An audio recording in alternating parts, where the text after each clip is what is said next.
یہی غدر ہوتا ہے, اسی کو سول وار کہتے ہیں. بالکل بالکل, اور پاکستان اسی طرف جاتا ہوا نظر آ رہا ہے.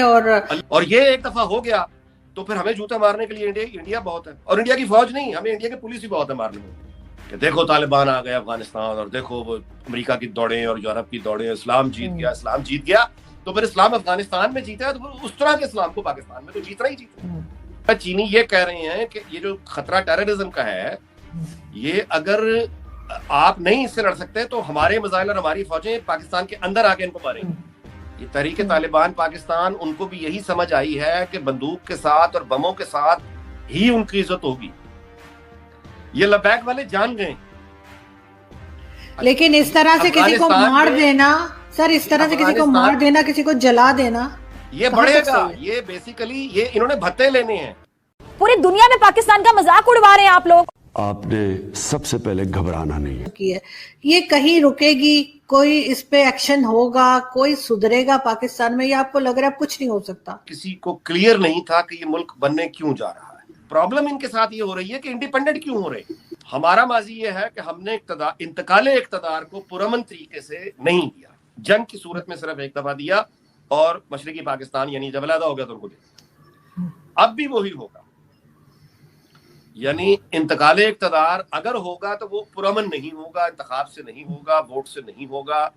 وہ لبیک جس راستے پہ چل رہی ہے, مسلم لیگ نون آخر کار اس راستے پہ یا تو چل پڑے تو پھر ہو جائے گا, یا یہ کہ پھر لوگ اٹھ کے سب کچھ ہی ختم کر دیں ایک دفعہ. تو ممکن ہے پھر وہ راکھ میں کھنڈرات میں سے جو نیا نکلے نظام, وہ 40 50 35 40 سال میں دوبارہ سنبھل جائے.